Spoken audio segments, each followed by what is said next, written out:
Hello and welcome everyone to the Project Scars podcast, episode 3. We're off and running. We've really got a podcast now. They say when you do it 3 times, it's a habit, right? Oh, geez. And we've got the music coming in. We're stopping it. Okay. It's on a loop. Who knew? My name is Seyth. I'm the host, your scattered host of the Project Scars podcast, and I'm joined today by a full house. We have, as ever, Mr. Brett Evans, Mr. Kyle Hyatt, the two of them both joining us from sunny California, and then new to the show but not to the team, Gabrielle Schmauderer, live from Florida. Apparently there are dogs roaming around, so be careful. Stay on your toes. Guys, welcome to the show. We're excited to have everybody back. But before we get into the show, as ever, I want to let you know that Project Scars is presented to you by CARiD.com. Fix it, upgrade it, customize it. CARiD.com is your car parts destination. And we're also sponsored by the CARiD Drive blog that employs all of us, where you can find amazing stories about cars, owners, incredible builds, and unbelievable driving adventures. We really hope that you read some of the stuff and get inspired for your next automotive project. Good times. And as I said, we've got a full house. We've got 4 of us for the first time ever, so we're really excited to get going. Everybody have a good week. Anything before we jump into the topics? Anything unusual, even uncar related, happen over the long holiday weekend? I did some sim racing, which was weird. I don't usually do that because it makes me sort of seasick. But like, I got in the full motion sim, and I was terrible, and I lost by about 15 seconds a lap around the Nürburgring Grand Prix circuit to fellow journalist and wonderful human Gabe Vega Cortez of DuPont Registry fame. Yeah. And as it turns out, he was a ringer, and he's been sim racing for a while now. And I was like, well, you know what? I'm out there racing with me, buddy. You know, Gabe is about to join me on we'll talk about it on the show, but we're about to go have an adventure with McLaren's in the next couple of weeks. And I found out that he's going to be on that program as well. Good human being. And I hear that he's very quick. So yes. What's your blood type, by the way? Because now I know, because you had to tell McLaren this. I just lied. What? I don't know Why? my blood type.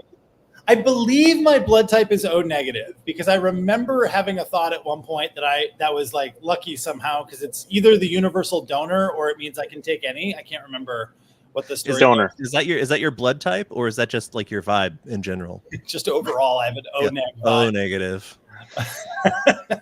Oh, I thought that was some sort of like millennial band reference that I didn't understand.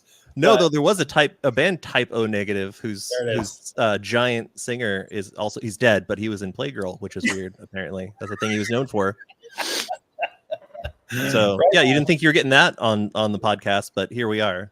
Truly, I don't think that was in the notes. Hold on, let me check. I need to check. Last week it was Home Improvement. This week it's like 90s and early aughts like goth metal.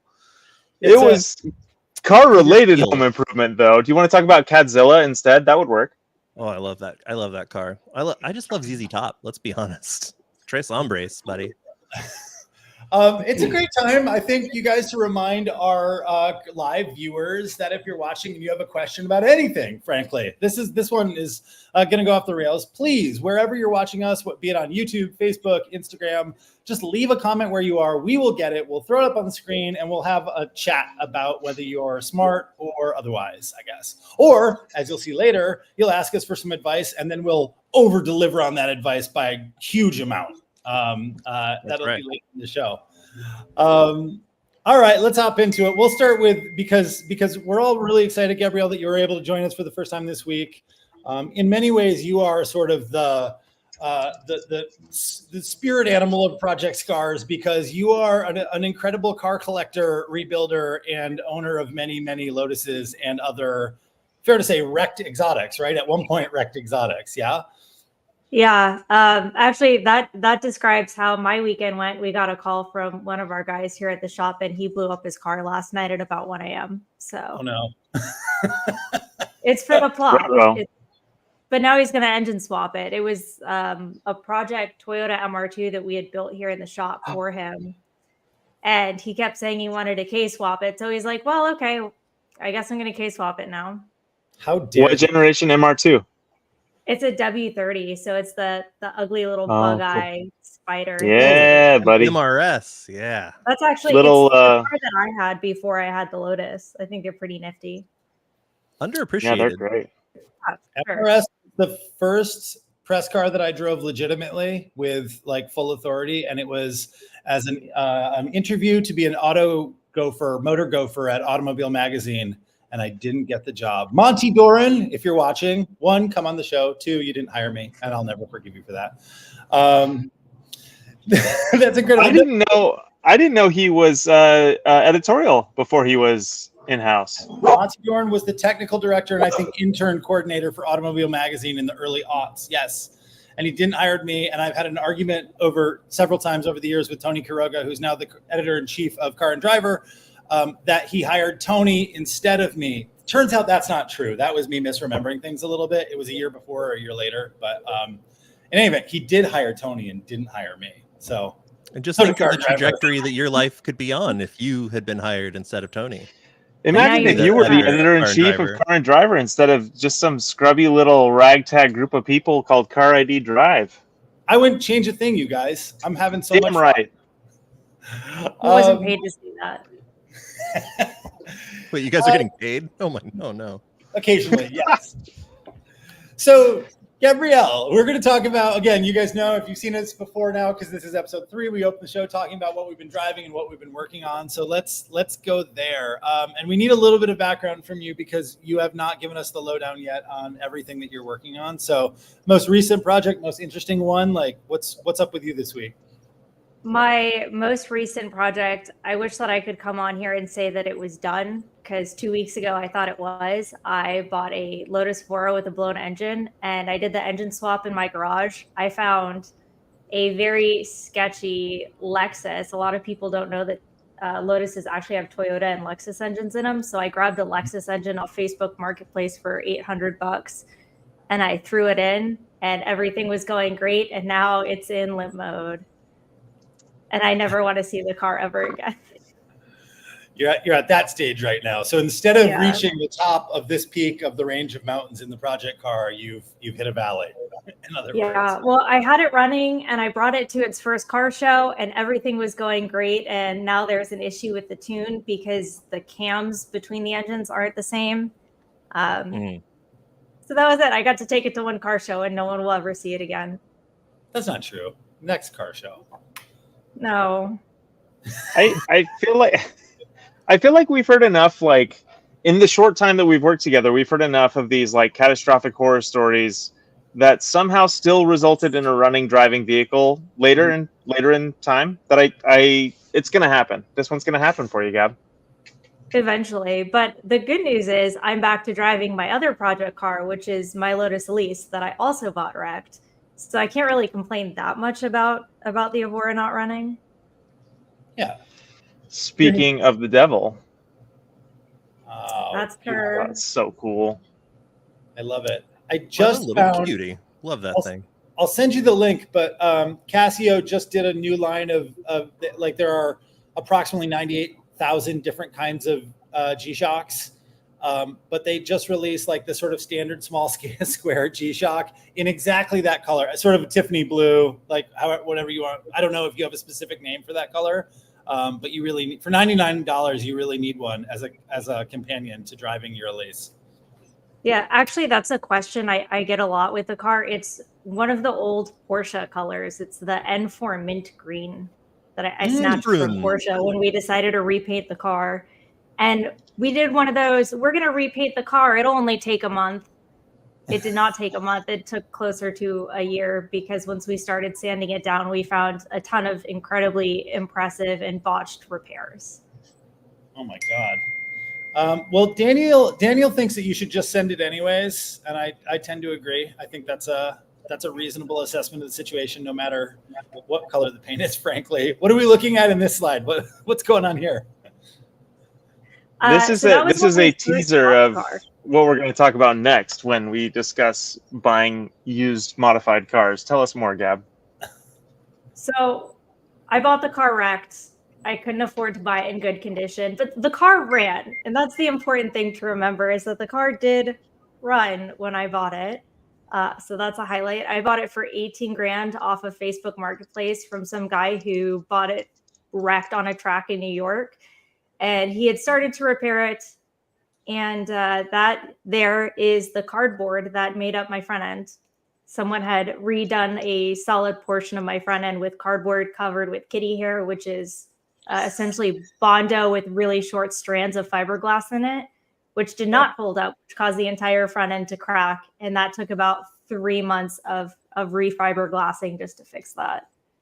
What was your experience level with the fiberglass before this endeavor? Not great. No? I learned a lot about fiberglassing and bodywork with this car, which goes to show that, like, if you have access to YouTube and the internet and you're patient, you can really teach yourself to do anything, because I didn't have any special tools or formal education in this. And I think I got the car to a pretty good place, just sheer determination. Isn't the front clip on those, like, doesn't that total those cars because they're just so difficult to come by? Yes, that's about a $10,000 front end right there. And Jeez. the car was, I think, a salvage title when I bought it. Wow. And you went from that to listen, Gab, you complaining about this bricked V6 in your Evora. You've done some pretty hard things. Yeah, that was my first actual engine swap too. Was the Evora. I just kind of dug right into it. That's I am incredible. a firm believer. I don't mean this in a negative way, but I think people are more intimidated of working on their own cars than they should be. Cars are pretty cut and dry pieces of machinery, and I think anyone, especially with the internet, can learn how to do literally anything that they want with some Harbor Freight tools. Yeah, pretty much. I believe you guys are right. I think maybe I lack the motivation often, and it's not necessarily a fear thing. Although I don't like breaking things that I own. It does happen fairly regularly. But yeah, no, it's amazing. And I've had lots of people smarter than me say that it doesn't take a genius to work on a car. It just takes dedication and sort of a willingness to learn something, right? Which is a hurdle that many of us can't get over. I did just share, it's a horrible link, so I apologize to you watching, but I shared a link. I promise we're not sponsored by Casio. You don't need to bring it up because you can't see the photo, but it's a link to the G-Shock that matches your car. You're welcome. We'll squeeze in just the smallest amount of watch content to this podcast whenever we can, just to annoy everybody but me. Just say, you were talking about watches on a car podcast. Did Johnny Lieberman just get his wings or something? Absolutely. We all need multiple things to obsess over and spend our excess money on, right? I think there's like a rotating. My wife, no, we don't.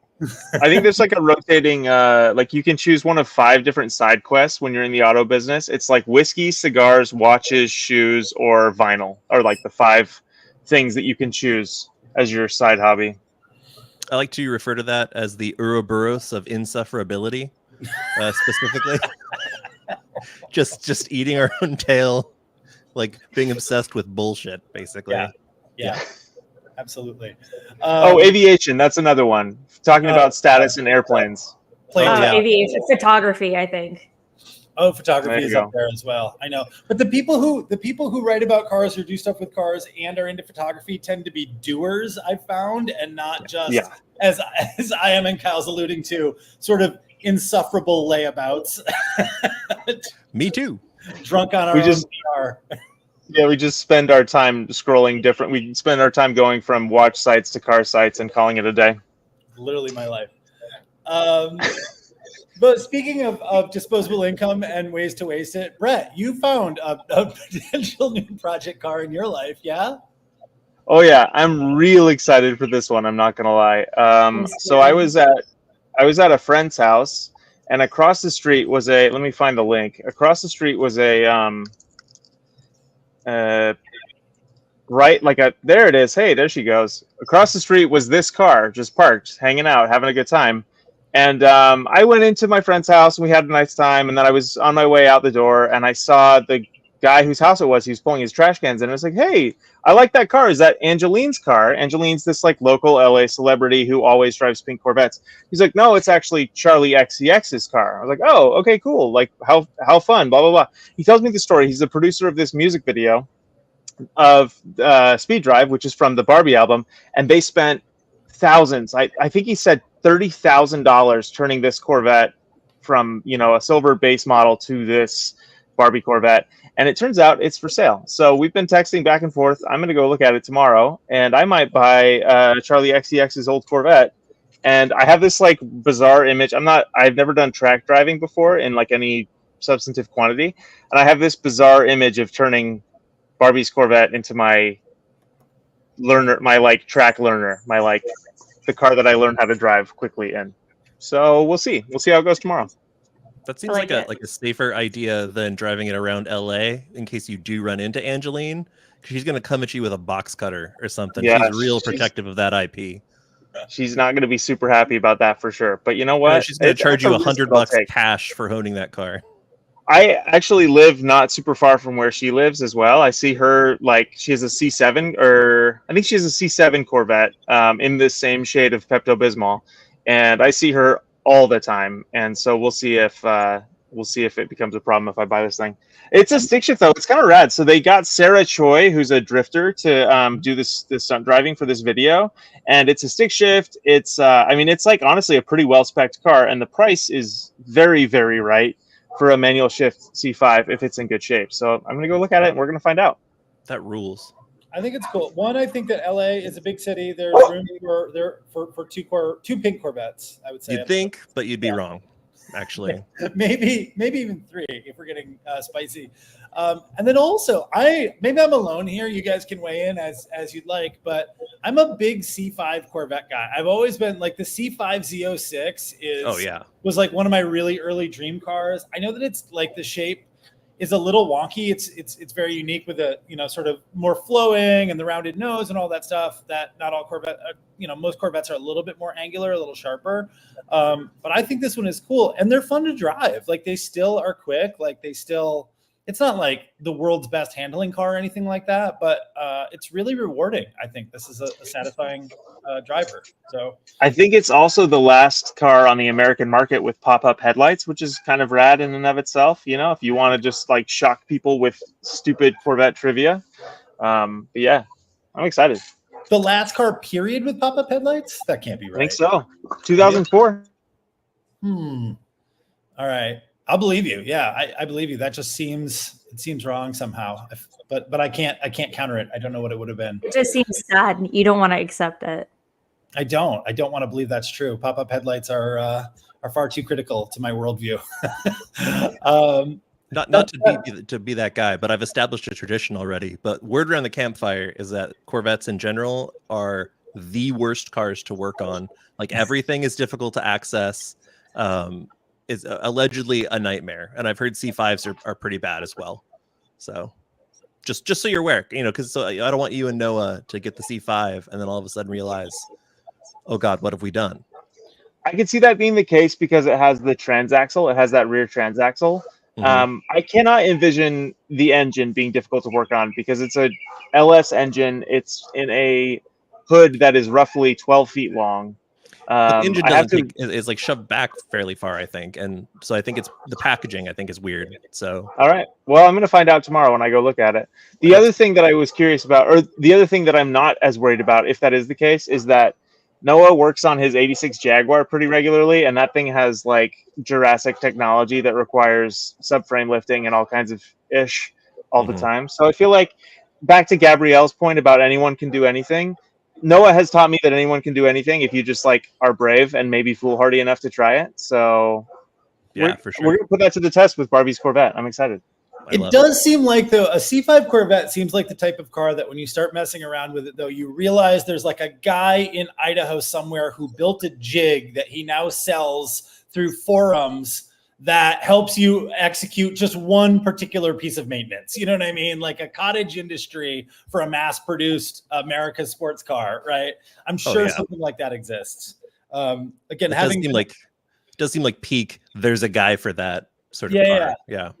Yeah, I don't remember the particulars, but there's a guy like this when I was briefly a Fiero owner, an 84 Fiero owner, where other friend of the podcast, Mike Austin, another car journalist, was like, no, you need to know this guy, Randy, who's got the tool in Michigan for cracking the transmission on that car. I'm like, just Randy? Just Randy has this tool? He's like, yeah. He's got the only one left. So anyways, we look forward to hearing more about Barbie Corvettes and more from the world of Brett later. Kyle, how's the 911? How's the garage? You were getting things straightened out last we spoke. The garage has had no progress because it's been hot and I'm weak. I don't want to go out. It's so hot in there. Like, it's just, oh my God, it's like an oven. But instead of doing that, what I've been doing is driving the bejeebers out of the 911, and it's awesome. I sort of forget, like sometimes it's just, I'll jump in the X5 or something because it's easy. You know, it's like usually parked in front because I care less about it. And I was like, you know what? The 911 deserves a little bit of love. So I washed it, and then I've just been enjoying it. And that car is so rewarding everywhere. Like, it sounds so good. The shifter's really nice. The steering's beautiful. Like, tons of power. It's just nice to live with, you know? And then it also has me contemplating doing more modifications to it because I'm a deeply broken human being and I can't leave anything alone. This one's actually quasi practical though, because I'm much like our fearless leader Seyth. I'm a very tall man. I'm 6'4", and the thing about the 996 is that it's got telescoping steering wheel, but it does not tilt, and so there's not a ton of room for my legs, which I'm pretty attached to. So the solution, I think, is to get a slightly smaller steering wheel and unfortunately lose my airbag. But yeah, I think I put an example in some of the photos or whatever. But the one I want to get, it's made by a company called Atuway, and there's a Jonesy in the background. It's awesome. It's Porsche sells it. It's like the Porsche Sport Classic steering wheel or something. And it's really nice. I know you can get them too with like a roof logo for the horn button, which is mighty tempting. Oh, there she is. Look at that. Beautiful. I mean, what more do you need? Really? It's a good looking car. It is. I think I would make the argument, and this might be controversial, that from the rear three-quarter, the 996 is the prettiest 911. Specifically that view, because it's like with the narrow hips and like the sort of very clean sides, and like this, yeah, it just works, especially on the turbo twists. Love it. I do love the narrow body in the 996 generation. There's something about it that just feels like very like period peak Y2K sports car optimism. I love it. For sure. I love that in the 996 generation, the GT3s were all narrow body. And that was the last time that was the case. And so they're like these just like narrow bodied, like tiny, it's a 285. Just screaming little machines, and they're so good. But yeah, so I've just been enjoying my car, you know, and I feel like that's an underappreciated thing. Enjoy it while you can. You know, at some level, and I know I'm gonna sound wackier, but having a project car is about driving it, right? So I mean, that's the dream, but let's be honest, it's rarely realized, right? Yeah, and I love the idea of the steering wheel too. I don't like the idea, just to move into mom mode, I don't love the idea of you driving around without an airbag, Kyle. Me like either. It's fine. You don't need an airbag. I'll still have the side airbag. Team no airbag. So, I haven't crashed it yet. So, you know. And this also this is to remind me deliberately that I need to take the car to get in alignment because she's pulling a little bit.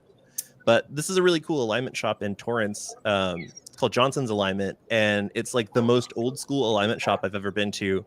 Porsche people have been taking like race cars and like, you know, $1 million 911s and stuff there for decades, but it's all string alignment. Like it's all tape measures and strings. Like the dudes are just down in a pit and like they'll set up to whatever. Like the little gas cans are just filled with like sand or water, so they'll simulate for corner balance. And cool. They're like the dudes that have been working there forever. And so yeah, they're awesome. It's on the other side of town, but kind of worth it. I need to go back. It's been about 2 years.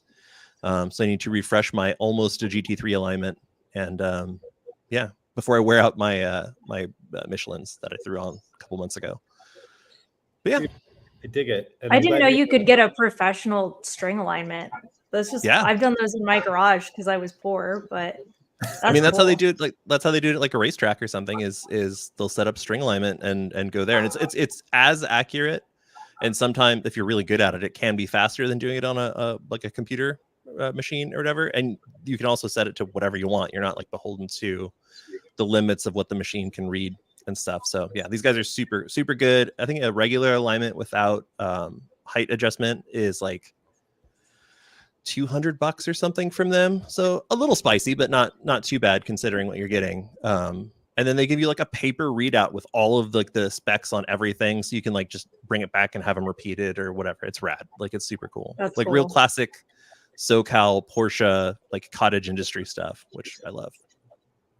That is awesome. It's cool that there's a place. I mean, again, like LA is sort of heaven for this, right? Like there being a little place for any kind of car thing you've ever heard of, right? Yeah, like, absolutely. And still a going concern.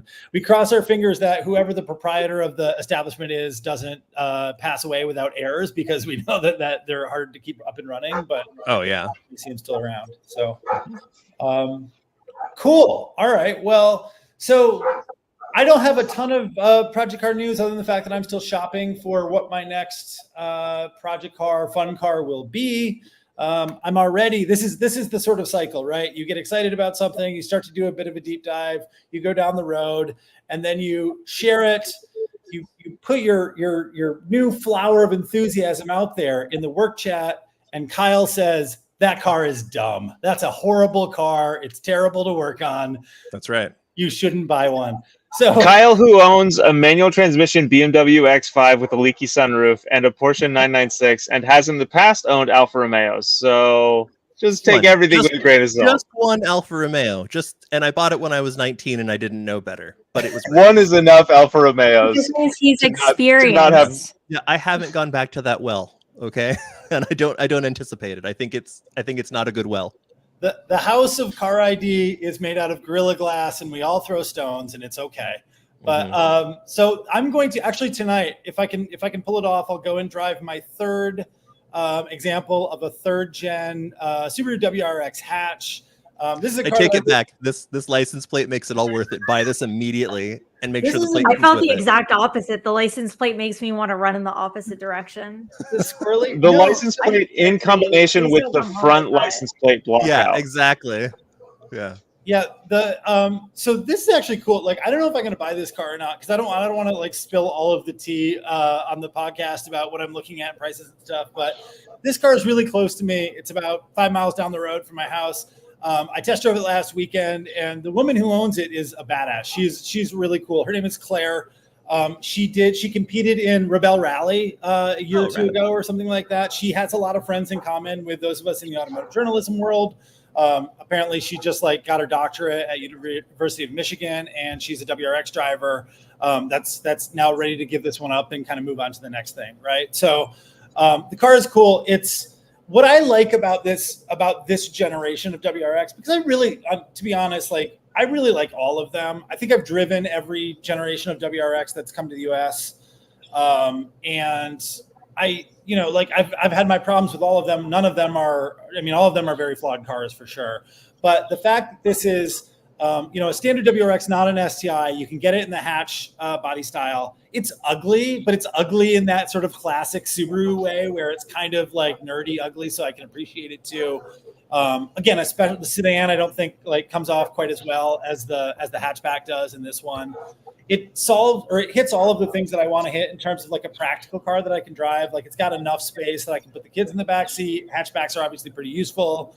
It is fun to drive if you can find one that's not completely wrecked. And we're going to talk a little bit more about sort of stock versus modified later in the show. But the issue that I'm finding is just that, right? Like, of course, it's difficult to find one that's really clean, that's in a condition that you kind of approve of, especially nearby. If I don't find something that's perfect, eventually I'll go out a little bit further afield and think about doing a trip to drive something home or ship something back or something like that. But they're really charming. That car doesn't have any extra power. It's Doesn't even have an airbox on it. Like it really is. It's pretty stock. And it's a little loosey-goosey. Cal, you brought this up. Like Subaru's rattle. Like this one is definitely more rattly than you would expect. There's a weird wobble under braking that I don't love. And it needs some work. Like it needs some 100K maintenance work, which can get expensive on these cars because you're doing water pump and timing belt and, inevitably a clutch and some other things too. So that all adds up. But yeah, I've found there are quite a lot of them around me, maybe because I am in Michigan in a cold weather climate. Like you can appreciate a WRX in a different way, having to deal with snow. Every one of them has like a set of snow tires on an extra set of wheels. Obviously they're all manuals, so they're fun. It's been a fun rabbit hole to dive into over the last couple of weeks. Speaking of Subaru, allegedly today is Aaron Cole, our Subaru pal, PR pal's birthday. Oh, happy birthday, Aaron! Yeah, and hello to your wonderful dog. Come on to the podcast, but only if you bring your dog. Yeah, still sorry about that Forester, buddy. All right. Cool. All right. I'm pro Subaru, just for the record. I think this is a fun idea, and I approve. Another car that, like, yes, it has some issues, but it's got such a deep enthusiast well that I feel like there are a lot of fixes and a lot of people who can work on them. Like, what's the rust situation, though? Because I know Subarus in general like to return to the earth, and obviously the area in which you live is known for cars driving along the roads with holes in them. Yeah. That weren't factory holes. What's the deal with this one? The ones that I've looked at, so I mean, I am sort of selecting for that too by looking at photos and like asking questions, like asking about rust. I imagine there are a lot of rusty Subarus in Michigan. Michigan salts roads and has time immemorial basically. So I think if it's a Michigan car born and raised, then it's likely to have some rust. Of the two that I've looked at, they are pretty good. The one that has spent more of the time here has some surface rust on the some suspension components and underbody a little bit, but no surface rust on the body panels. So it's not really in a critical state. And then the first car that we looked at came from Colorado. They've only been out here for a couple of years. So it's a lot cleaner. I mean, that one underneath is really nothing to speak of. So I've seen lots of ones that I would just never go look at that are a lot cheaper that have rust through the body. And that's right. In most cases more than I want to get into. Although the first Subaru does have that with the squirrel, has a messed up bumper that just got banged into something. So that would have to be replaced or lived with one way or the other. Not the end of the world. No. It's that one's a pretty easy job. Again, to Gabrielle's point earlier, like I YouTubed a couple of videos and now would feel fairly confident with like 2 different screwdrivers and a towel to put the front clip on, taking one off and putting one back on. So I like a pre-scruff car. You can like park it places and not worry about it. I enjoy a car that has like a little bit. I don't like putting the first scratch in cars, I guess is what I'm trying to say. Yeah. Somebody, not on this, I saw a picture on Instagram as I'm doing this, somebody else doing a modification to their WRX, because they all have a busted front lip, right? Like they're so low and they're driven pretty aggressively. Somebody did the zip ties, but in a way, and then body color painted them so that they look like Frankenstein stitches. Drift stitches. Yeah, the drift stitches. It looks pretty awesome, honestly, when they're sort of highlighted, but I don't know if I could pull it off, but I appreciate it on somebody else's car. I bet the inside of that car is so sticky from vape residue. Just like the inside of me. Yeah. There you go. Just kidding. Calm down. All right. Well, so WRX is a good way of kicking off kicking off our main topic today. We wanted to talk about when you're looking at cars, when you're looking at stock vehicles that are totally stock versus vehicles that are fully modified. Now, maybe let's start with like kind of a basic assumption here. Everything else being equal, you have the money, you have every car in the world available to you, and you find X vehicle that you've been into fully stock, untouched. We would all go for the fully stock car. Yeah, is that true? Yes or no? Depends on the car. Okay. Yeah. I think I would say yeah, and again, like maybe I'm giving voice to what I think the stereotype is here. even if I want to modify it, then I have the opportunity to modify it however I want, right? I don't have to worry about how the work was done. I don't have to worry about the unknown is a big one for me. But as I've seen with the WRX thing, and I'm sure all of you guys have seen as you've looked at cars, especially like performance-oriented cars, trucks fall into this a lot too. There's something that you're really looking for. You find one that you like everything else about, but it does have some modification. Some modifications have been made to it already, right? How do we evaluate like whether or not that's a car that's still something that you could buy and feel okay with or not? And so I think there are a lot of topics in here that we're going to jump into. Again, anybody watching right now, if you are having an experience like this or have some familiarity with it, throw us a question, throw us a comment, and we would love to have the conversation.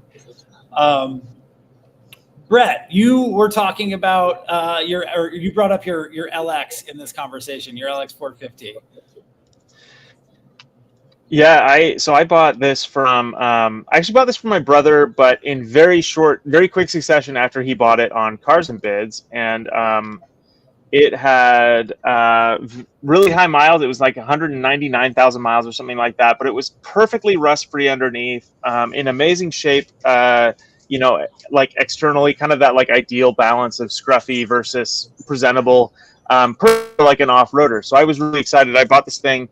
I did take it to the mechanic before I bought it to make sure, or no, wait, I didn't. I bought it and then I went for a pre-purchase inspection, and the pre-purchase inspection revealed that, like, as nice as it looked, it had so much unfixed like maintenance items. So the previous owner had very clearly spent all of his money, all of his time on this thing, installing Ironman lifted suspension, which is fine, and Ironman front bumper, which is less than fine, and kind of neglected all of the maintenance. And so it kind of like puts a very slightly sour taste in my mouth on modified cars, because this dude dropped, probably $3,000 to $5,000 getting this thing cosmetically where he wanted it, with the lift and the bull bar, but the tires are 15 years old, and the front axle needed a complete reseal, and all these other like crucially important things to how a vehicle runs. He didn't spend any money on that. So that's kind of like where I decided I like stock a little bit more than modified. I feel like there are a lot of people who decide to modify cars before they're ready to be modified, and that kind of this LX kind of put me off. I paid like the next 6 months of my life spending in the garage, and then probably $5,000 on a mechanic getting this thing sorted where it should have been from day one. Yeah, it's frustrating when somebody has clearly put money into a car that you like, but they don't do it in the way that you want them to, right? And I think you hit on a big one too. Well, two for me. One is when it's something that like looks cool but doesn't actually do anything for the function of the vehicle first, right? Like front loading that is a little bit rough. And then I guess I don't even know how to say this. This is sort of a category, but when I get nervous when I see the one mod across an entire like sort of model of vehicle, like the bull bars on the Lexus, right? Like sometimes, or with sports cars, a lot of times this is like being slammed on really big wheels on low profile rubber, right? It's almost like my mind immediately goes to a worst case scenario when I see that the obvious or that the really popular thing has been done right away, as opposed to, again, going back to the WRX, like the car that I want to go look at tonight, like has pretty decent number of modifications, but most of them are chassis and suspension modifications to stiffen the car, right? Invisible to the naked eye. It doesn't make it sit differently, right? It probably makes it drive considerably differently, but it doesn't look like anything or sound like anything. To me, that has a more considered point of view behind it when people do that. I could be 100% wrong, but I think you could see that across other off-roaders and overlanders too, where they do something that looks cool, almost like a flip, almost like you're trying to flip a cheap car into something that you just know is a little bit more marketable.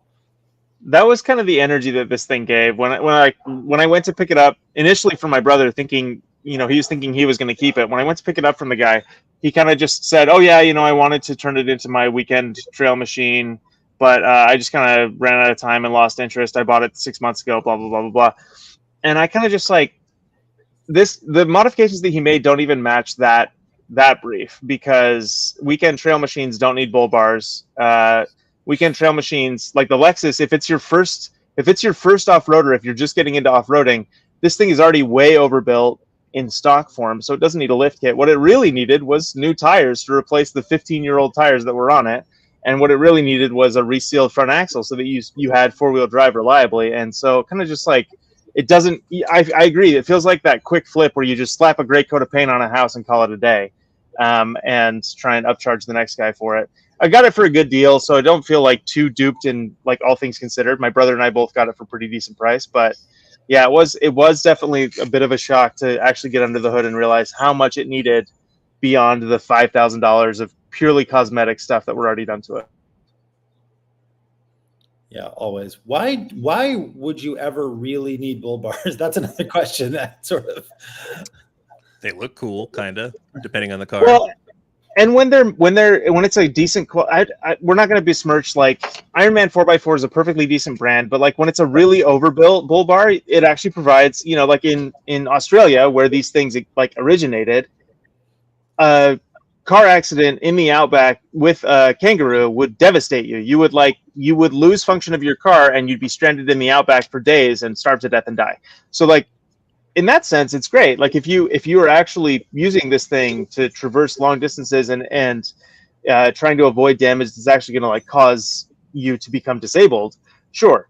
This is not that though. This is absolutely not that high quality of a piece of machinery or that high quality of a bull bar and that use case. I'm not planning on careening into elk or deer at 70 miles an hour, and I just don't think I need that. I'm gonna come in and defend the bull bar here from Florida because a lot of my friends have one. Mostly having the steel bumper, we use it like we'll mount our winches to it, which is nice, and the bull bar kind of protects the winch. But you will hit wildlife here or trees. I've had plenty of friends that just straight mow down trees when we're off on trails because they're just not that well kept. A lot of it is like low brush type of thing where that actually like it'll protect your front grille. It'll protect your radiator and your headlights and your light bars. So sometimes at least here in Florida where we have that bush, it makes sense. Again, you're describing like a very specific particular use case that no Californian novice off-roader is ever going to encounter. Like you summed it up perfectly. You're pushing trees out of the way. You're hitting wildlife. The winch mount is obviously like that's crucial if you get into off-roading. Winch mounting is great. So like obviously that's crucial. This like extremely like earnest builds an off-roader LX450 that I bought is not doing any of those things, So it's been fun to undo some of his lapses in judgment as I get this thing back in better condition.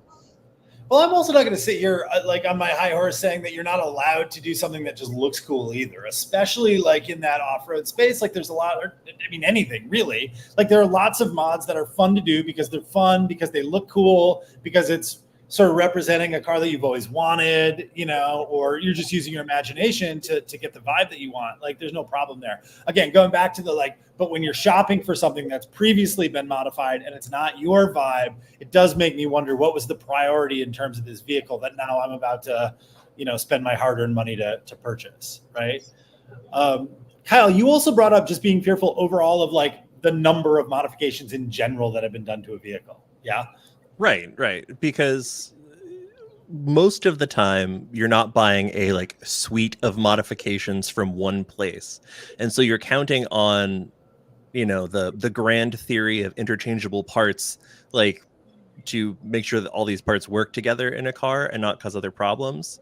And then you're getting the added bonus of like who actually did the modifications and stuff. It's just like, it's way too many like known unknowns, to borrow like the Donald Rumsfeld language. But like, I don't feel the same if you get like a car with like fixes, right? Like, so like my car, my 911 is a great example. Like everybody complains about the IMS bearing, which is grossly overreported. But like a car that has had the IMS bearing replaced with this aftermarket one goes for a higher selling price, right? Same thing with like a car that has, doesn't have evidence of bore scoring is going to go for a higher price. And there's nothing you can really do to fix that, but keep the car well maintained. So like, yeah, if there's stuff where it's like a known flaw with the car that the aftermarket has created a solution, and that solution is accepted by the community, then that's totally fine. That's usually a bonus, right? Or if there's like another thing I've done like to my 911 is like I replaced I hate aftermarket stereos. Like I hate them. They're horrible, and almost any car I would buy would not have one because the people chopping up wiring harnesses and whatever, it freaks me out. But I replaced the one with the stereo in my car with the Porsche Classic Communication Management Plus thing. So it's like essentially the exact same infotainment system that's in the current generation Cayman Boxster. And it's from Porsche. It's like completely bolt in. You don't have to like cut or change anything like that. So like that would be okay, right? Like stuff like that. But I just get really squirrely about people just throwing aftermarket stuff at cars, which I mean, I say that doing modifications like that to my car, but also understand that like those aren't necessarily going to add value to whoever has my car next, kind of thing. Yeah. Even though like I'm trying to do those sorts of modifications, like thinking holistically about them. That kind of dovetails really perfectly into how your feelings on the matter, Seth, right? Well, I guess my thing is that generally speaking, I guess like zoomed way out, right? Usually when I'm buying a car, especially if it's a fun car, it's a project, what I'm interested in is the experience of the vehicle when it was new, right? Because it's something that I didn't have or I didn't get a chance to drive, or I did, and I remember it really fondly. And the thing that's unique in a landscape where, I've been lucky enough over the course of my career to drive a lot of things is what that original experience was like, right? Now, that being said, I understand too that we review these things for a living, like they're flawed. And if there's smart ways to improve those flaws, I'm all for it. I think when you get into the long list of modifications, the thing that I get worried about, and I think the way that the experience gets twisted is that an automobile is like a complex system, is a system of interrelated systems, right? And if they're not working together in harmony, then oftentimes they're fighting each other or they're causing the car to do a weird thing. And that weird thing could be something that you notice when you're trying to go around a track fast, or it could be a weird thing that you don't notice at all, and it's just slowly chewing away at the internals of your engine, right? Or your transaxle, or like something else that's going to break and cost a lot of money to fix. So the problem there is again, I step back to, and my take on this is we're going to talk about is the classic buy the buyer, buy the seller, as opposed to buying the car, right? Yeah. If you can have the conversation with the person about the vehicle, and it's clear that they have a pretty deep understanding of what's right and what's wrong with the vehicle, why they made the changes that they made to it, then you get a better sense for one, do you sort of agree with that strategically? Was that what you would have done? Maybe it's cool. Maybe they turned you on to something that you would have taken you a year of owning the vehicle to figure out, and they've already figured it out. And you realize now you're sort of standing on their shoulders and get to understand that it's better. Or you understand, again, another car that I drove recently, another WRX, really nice. There are no obvious problems, but it was a younger guy who owned the car. He didn't know a ton of the history of the previous owner. And even though as it sat and drove, there's nothing particularly wrong with it. There was a blow off valve that I heard that he didn't know about. He wasn't sure about what work had been done to the exhaust. There were all these other things where I actually started to wonder, he was convinced that the car hadn't been chip tuned at all. Nothing had been done to it. But sort of the way that the throttle was responding and under a heavy load made me think that maybe that wasn't the case. That it wasn't on a stock tune. I'm not smart enough to know that 100%, but I've driven a lot of cars and I got a feeling that he might not know everything that's happening either, right? So that makes me really nervous. And so I picked out two super extreme examples of this, again, just from perusing all of the sites that we all look at.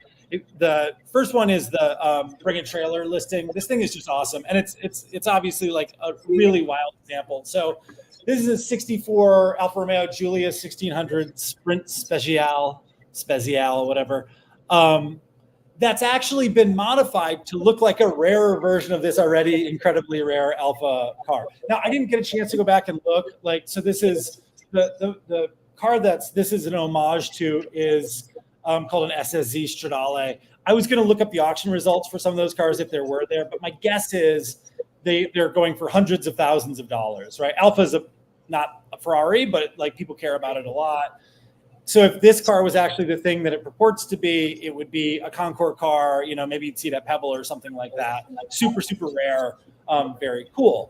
Now, this owner decided that he wanted that. This thing sold recently for $70,000, right? Which is an unremarkable sum in the world of classic or vintage Italian vehicles, especially sports cars.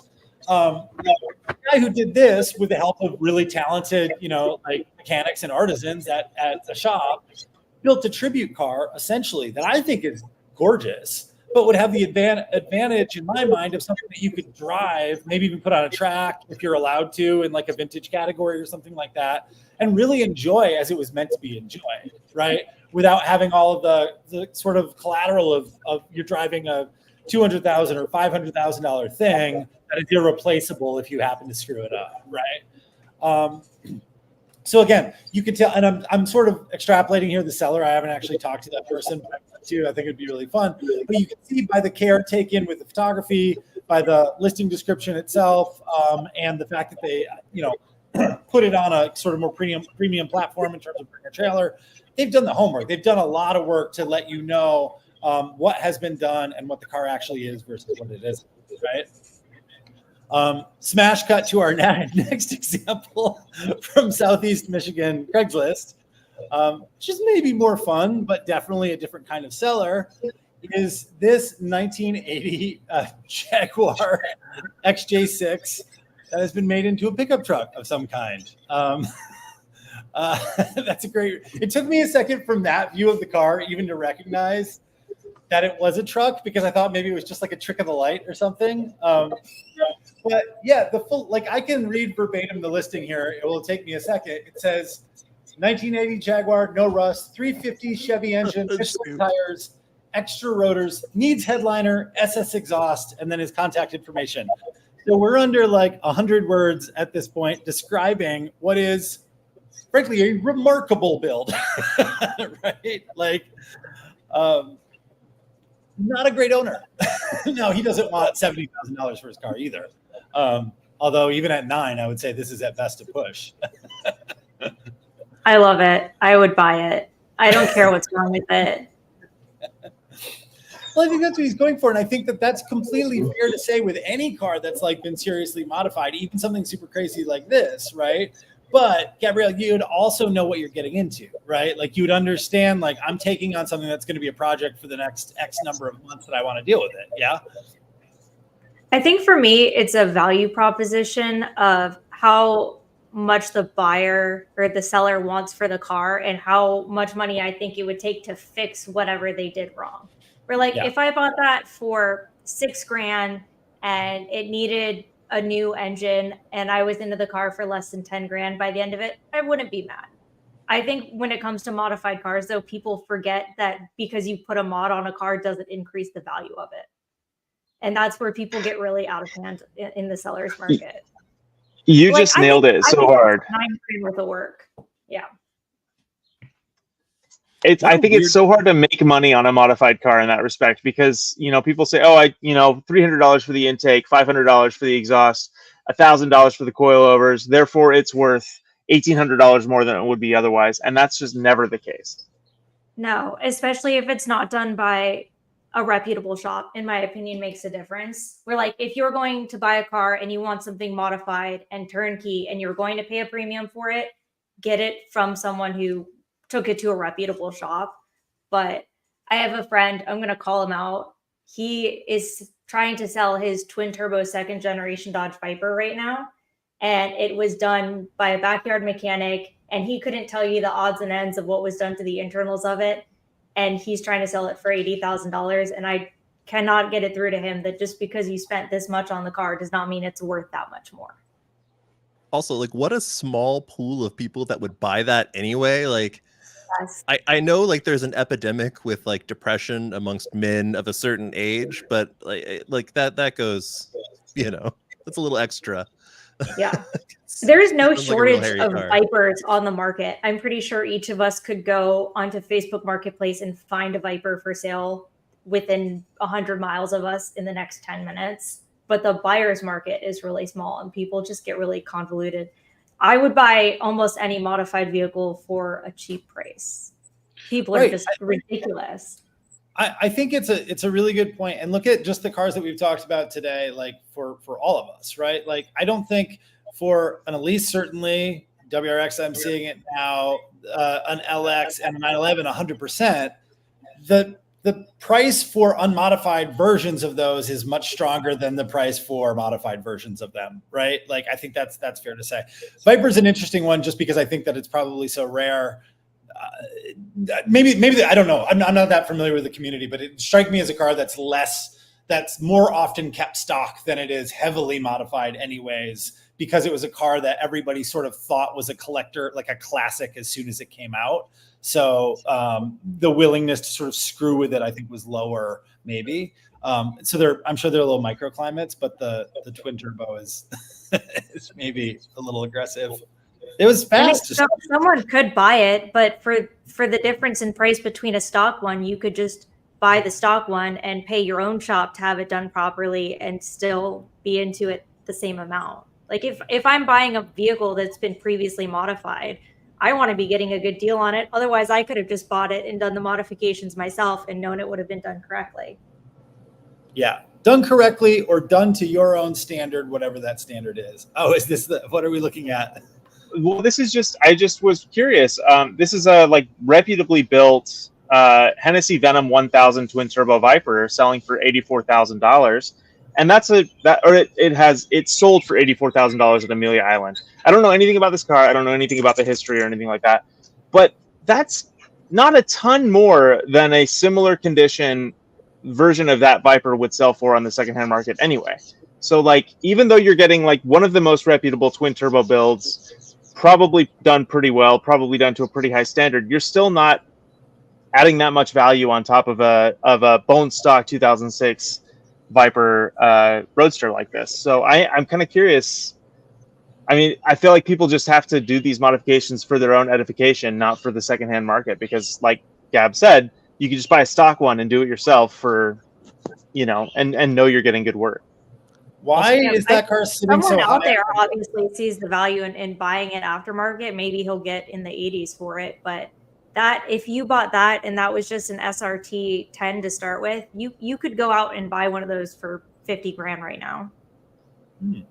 I can't imagine that thing is in any way, first of all, good to drive, but certainly not improved by the addition of another 500 plus horsepower. like cars with that much power I've driven a few of them and they're just not that much fun. They're just a pain because you're always especially a modified when you're I'm just going to blow the tires off anytime I do anything. And is something going to break? It's just not that cool. Give me a first generation Viper coupe forever. I want one so bad, so badly. Those are terrible. Also, where are you going to use 1,000 horsepower? Where are you even going to drive that? You're not. Not a horse farm, apparently. You have 1,000 horsepower Viper. That's all that's for. Here it is. It's a horse farm for a person that has a single car garage. Got 1,000 horses in one easy to use package. I wonder. That thing with that monster truck fitment looks terrifying. I'm not getting in that car. I would not drive that car. There's something really gratifying to me about Dodge Viper monster truck fitment. They all have it. They all look so ridiculous, and there's something just so pleasing to me about it. I don't know what it is. Why? It's a little weird. I'm not saying it looks good. I'm not saying it looks good. I just they all have fender gap. They all have 12 inches of ground clearance, and there's something that just makes me laugh about that somehow. I just think it's so funny and so fun. I've never seen a Viper with good panel gaps. Nope. Well, no, it was built by Chrysler in the 90s and 2000s. Of course, it's terrible panel gaps. Hand built by Chrysler. It's basically made of toxic waste. Bad hand built quality, but these are just above and beyond. You take the worst part of Dodge and then you put it in the hands of a bunch of people that don't want to be building it. The last Viper was pretty well done, was amazing on a track, was fairly well screwed together, and I would not hesitate to drive that car cross country today if it was put in front of me to do. You've been reading too many classifieds. That's I in your have. vocabulary. I have, absolutely. Speaking of classifieds, excellent segue, Brett. We need to talk about classified shared with us last week when we were on the podcast by, sorry, Kyle, remind me the name of the woman who was chatting with us. Natalia? Natalia. Oh, I think this is me. Somebody's picking up the mic. But why don't you, so you reviewed Natalia's listing for her Chevelle, was that correct? I surely did. Let me pull up the listing because it gives something to start with. What year Chevelle is it? It's 70 something, 72. I'm excited. Or 70.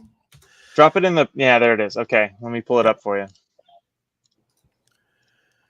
So Natalia was having an issue because she apparently had this car listed for a long time on Facebook. 3 years, she said. Oh my gosh. And hasn't really had a bite other than bots and sort of spammers and people who are lowballing her, right? So Right. Kyle, you're gonna fix all of her problems, yeah? We're gonna take a crack at it. Okay. So this Where's car, the I mean, car? first of all, it's in Carolina. Okay. North Carolina. There you go. Come on and raise up. So yeah, this car has like a lot of sentimental value to her. I guess it belonged to her husband who passed away a couple of years ago, etc. But it's just time to move it on. It doesn't get driven, doesn't get used, etc. Right? So obviously, looking at the photos, there's a whole bunch of stuff that could be done better.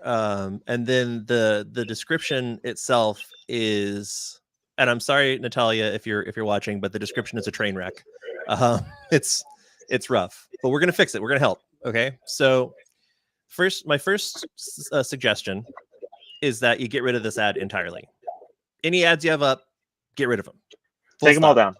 Yeah. An ad that's that old or that's more than like a month or two old starts to look suspect. Like there's a reason people aren't buying this car. What's going on with it? And people are going to immediately come in with either, well, it must be a piece of crap, so I'm going to lowball her, or it's they're just not going to reach out in the first place, right? So that's first easy thing. Start from scratch. And then the next one is a big thing. It's you seem to have a rough idea of kind of what's going on with the car. But honestly, and I don't say this in a critical way. I'm not sure if like English is a first language or whatever. That might be a challenge as well. But you describe it as having a boarded out small box 350, which doesn't exist. Not a thing. So I get what she's going for, though. Yeah, I mean, board out small block 350, right? I mean, Yeah. that's a typical reasonable thing to expect from a Chevy Nova. But if it's bored out, like what has it been bored out to? Like, is it 10 over? Is it 20 over, 30 over, whatever? And was it bored out as just because it's worn out, old engine, which is fine too. Like that happens. Like that's again a reasonable thing to do. Or was it bored out like purely to add displacement for performance, right? Yeah. So be very clear about what you got. So that's like, I mean, then that's a big theme, right? So to that end, very. Go ahead, Kyle, is that you mentioned sort of like the language issue, and we talked about this when we were having the first conversation. Not everybody is a writer. We all write words for a living. Not everybody does. Mm-hmm. Writing clear information in a bullet point doesn't even have to have punctuation, where it's spell checked. Again, not to be snobby about it, but just so people really understand what you're talking about is really all you need here, right? Right. Clarity and transparency is king. Exactly. Yeah. Transparency, you nailed it, because if this was her husband's car, and obviously sorry for your loss, if this was her husband's car, and you don't have that information, you don't know what it was bored out to, then just say that, kind of explain where you're coming from with this car, and be transparent in that respect. So if you have the information, give it. If you don't, kind of help the buyer understand why. Exactly. So the next thing, I'm breaking this sort of down line by line a little bit, just because it's easier. It's not a long description anyway. The next one, you'd say that it's all redone and you have original parts in the trunk. That's awesome. That's an awesome piece of information. People love having original parts, saying that it's been redone. That's cool. But you got to prove it, right? It's easy to say something's been redone or say that you've got whatever. Show receipts. If you've got a pile of receipts from the build, take a picture of the big pile of receipts. You don't have to do individual photos of each receipt. That's bananas. But then, likewise, take pictures of the parts in the trunk. Like if you talk about it, take a picture of it. It takes no time. And again, you're showing people that you care enough about what you're talking about to back yourself up, right? The next one, redid the whole back end. Okay, well, are we talking about the axle and the differential, or the suspension, or all of it? Again, if you don't know this, it's just been going on what your husband told you or whatever. That's fine, but again, be as specific as you can. If you don't know this stuff, you don't know a lot of the stuff, maybe to find a shop to take it to and have them kind of go through the car, like a little inspection, so you have a better idea of what's going on. Like selling a car like this and trying to get a good price for it might take a little bit of money. You got to spend money to make money, but it's not going to be a pile, right? Another one, and this one's a little bit more involved, but again, it's really important because of how you're trying to portray the car, right? So you say that it's got original paint and it's well preserved. So you need to show a lot more photos of this. Like you need to show up close. If there are defects in the paint, that's okay. It's a 54 whatever year old car. But you need to kind of make it clear that you're being honest about the condition of the car. Original paint is something that's really easy to claim, especially if it's an older paint job, but it's also it's sort of hard to prove, but people are kind of getting more savvy about that. So they have these things called paint thickness gauges or paint thickness meters. You can pick one up for $20 on Amazon. And the way you use it is you essentially put it on each panel, a couple of places on each panel, and it gives you a number. And the number that you want is, first of all, you're looking for consistency, right? So if one panel says it's got 2 microns of paint, and then another panel says it's got 5 microns of paint, those are just arbitrary numbers, then it seems weird that, or it would seem that fender's been repainted, right? Thicker paint, especially on an older car, usually means it's been repainted. So again, that's pretty involved, but if it's something you could take to a shop or like a detail place or whatever, and they could do that for you. And if you're selling like a Camry or something, nobody's going to care, right? But this is a collector car, and people are going to care about that kind of thing, especially if they're going to spend a bunch of money on it. Another thing, I think that it's a little bit of a hack and a trick, but not in a bad way. When you do have a small flaw in an otherwise really nice looking vehicle aesthetically, and you point that out like directly in a photo and a listing, it shows you're really honest. It also weirdly highlights how nice the rest of the car is.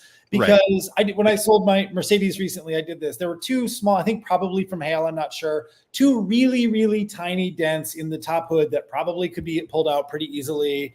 I didn't notice them honestly until I started taking photos of the car.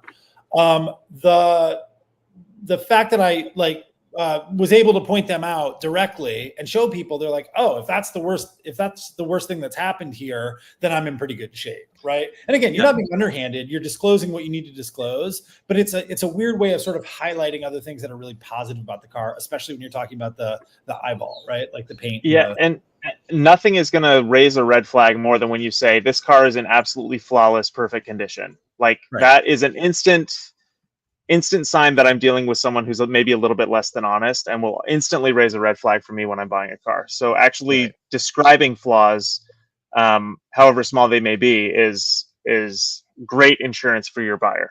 Right. Again, it's being transparent. So next thing, you say that the car's ready to go cross country. Again, super easy to say, really hard to prove. Is somebody going to want to buy this and drive it from North Carolina to Montana? Probably not. But it'd be cool if they could. But again, they're not going to necessarily be swayed by you saying that, especially given some of the other errors in the description that you've had. It just feels unnecessary, right? Like if you're giving them enough proof otherwise that it's a good car, then you don't need to have this. So we're getting sort of towards the end of the description. So let's say it's an SS limited edition. Well, first of all, the SS wasn't really a limited edition. It was just a trim level, right? So, and it's also something, because an SS is like a higher performance trim level, people love to fake them.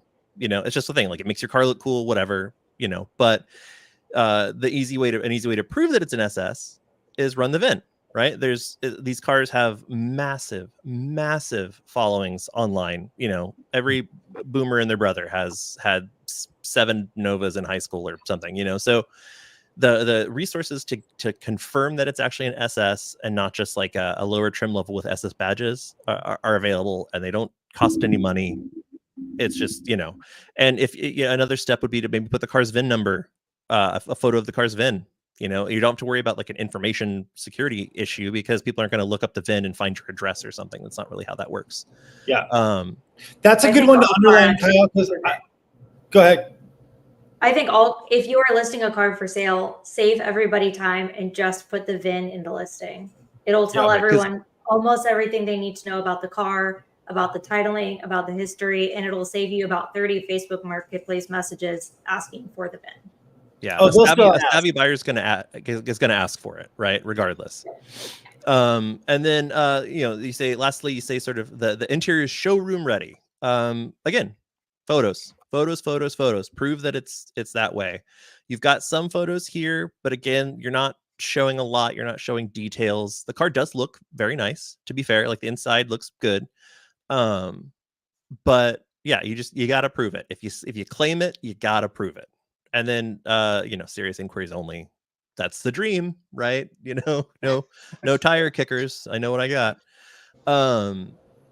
And yeah, so like the other kind of basic notes are, the more accurate and sort of informed you are about what you're trying to sell, and this isn't just for Unitali, this is for everybody.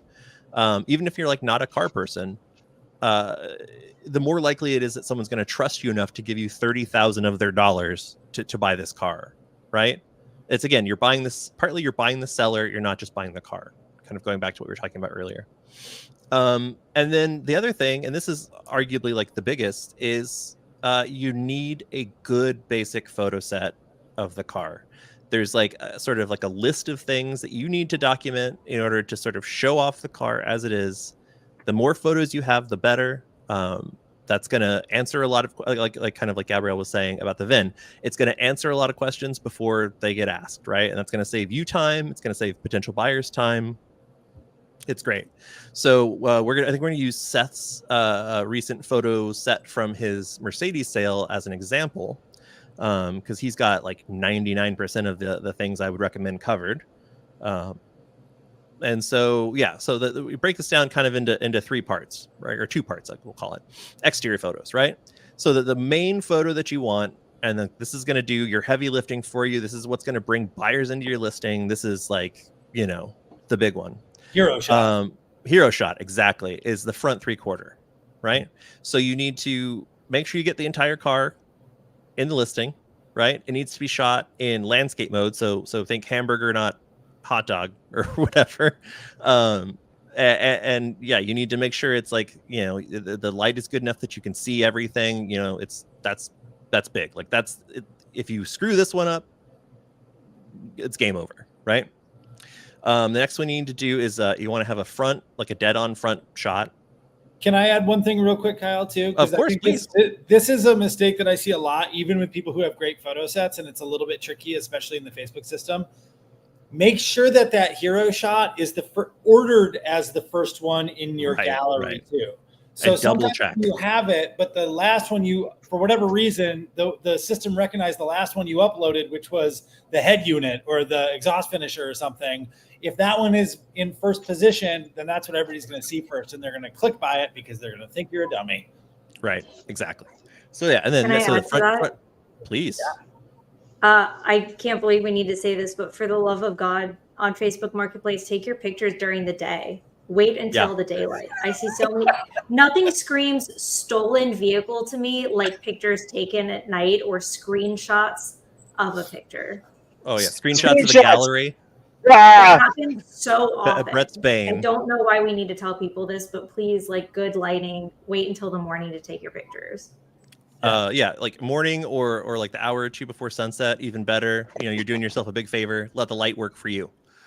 So you got the front dead on, got the front 3/4. You want side profile shots, both sides of the car, because that's important. That's a way that a lot of people are going to look at the car. That lets you see sort of how the car sits. Any big dents or whatever, will typically, depending on the light, will show up. Whatever. again, basic stuff. Then we go to rear 3/4. Again, like the front, it's an important one. That's, generally one of the two angles which a car is going to look its very best: front 3/4, rear 3/4. And then rear, dead on. Again, and those are like the big basic ones, right? Like that. Those need to guarantee you need to have those in your photo set. Avoid the Dutch angle, which I say especially for Seyth, because. I was just going to say, I was getting a little tired of crouching there. That's a lazy one. Not my best work. Here's the thing, though.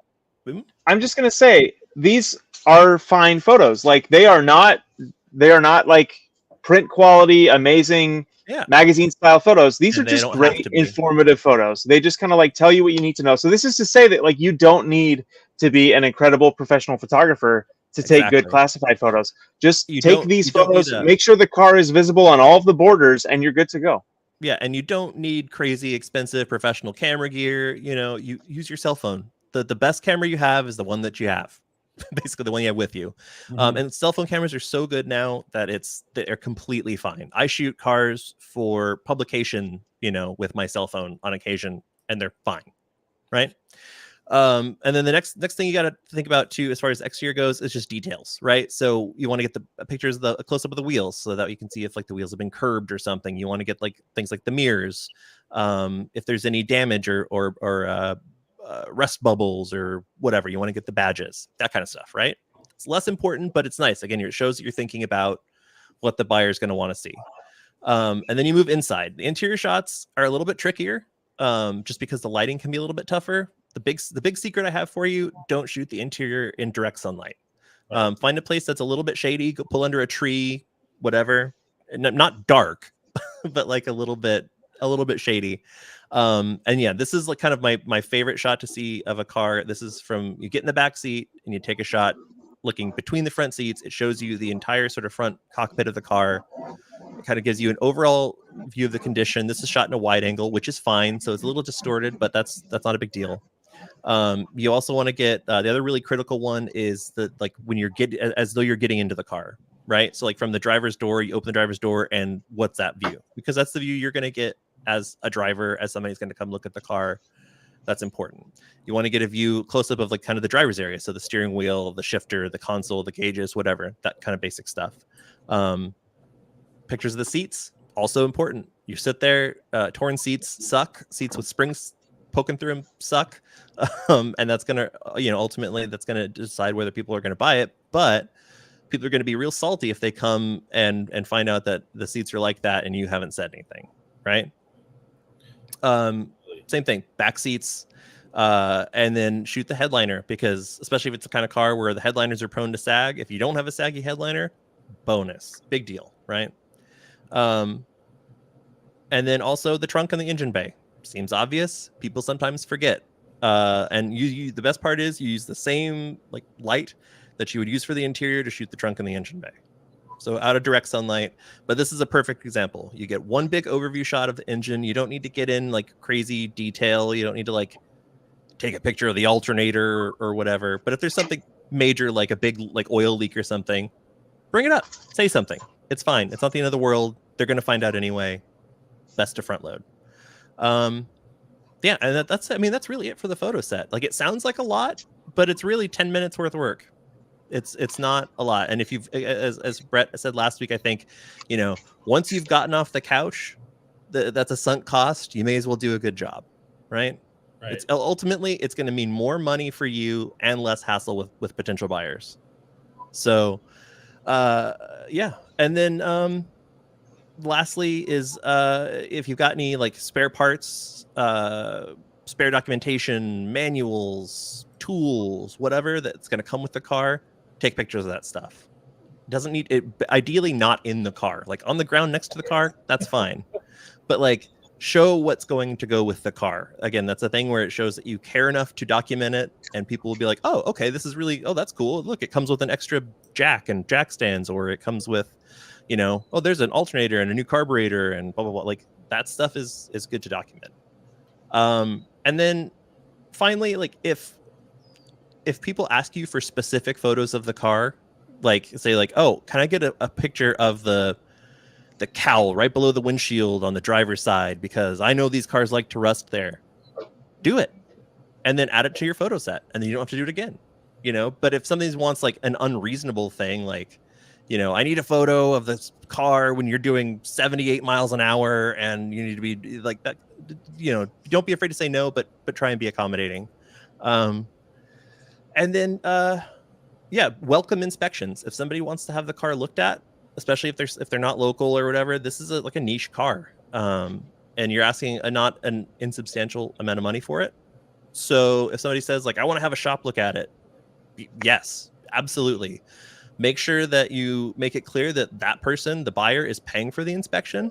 You don't have to do that. That's not on you, right?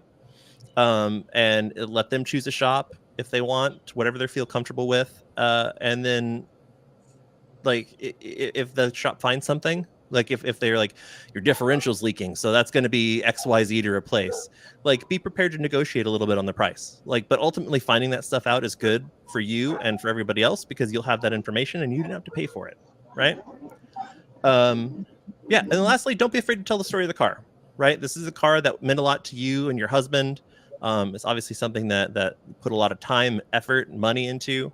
To tell the story. People like this, you buy a car like this, you're not just buying the car, you're buying an experience, you're buying a memory, you're buying nostalgia, whatever. You're buying somebody else's dream a little bit. And so welcome the people into that a little bit. You don't have to go crazy. You don't have to get crazy detailed, but like make it seem like this car is as important a part of your life as it actually has been. And that'll go a long way towards getting you what you want out of it. That was a lot of talking. I'm sorry, but there was a lot of that was great. I hope that it, I mean, first of all, I think it's useful. I think it's a good like bookend to what we talked about yesterday. And that's why we're here, right? Like we're here to talk about the project cars that we're working on, and we want to do our best to give you all of the amassed advice and experience that we have collectively, both on the show and on CARiD Drive. But I do think that's an awesome place. And Kyle, thank you for all that. And Natalia, again, thank you for writing in. Hopefully you check this out. We'd love to see your updated listing. If anybody I'll email this to you, Natalia, so you don't have to, pause and write stuff down. I'll email you this list that we made. Yeah, brilliant. But this is another fun show. I want to thank everybody for tuning in and watching live. If you guys are catching us after the fact on audio or on YouTube, you can either email us any questions or comments you have at tips@carid.com, or on YouTube, you can leave us a comment there and we'll get back to answering it. We would love to hear that. Any ideas for topics for future episodes, we'll take those under advisement as well. If not, we're just going to continue to, find stuff on Craigslist to complain about and want to buy, basically. Thank you, Gabrielle, Brett, and Kyle for joining us this week. Check us out again next week. We will be live at 1 p.m. on Wednesdays. For as long as we can manage it. But thanks for watching. It's 1 p.m. Eastern, 10 p.m. or 10 a.m. Pacific. God, I know. I've got to get myself out of the Eastern time zone only mindset. That's right. Same bat time, same bat channel. It's all that matters. Also, like, subscribe, follow, all those things. All right, guys. Peace, and we'll see you next week. Thank you. Vaya con Dios.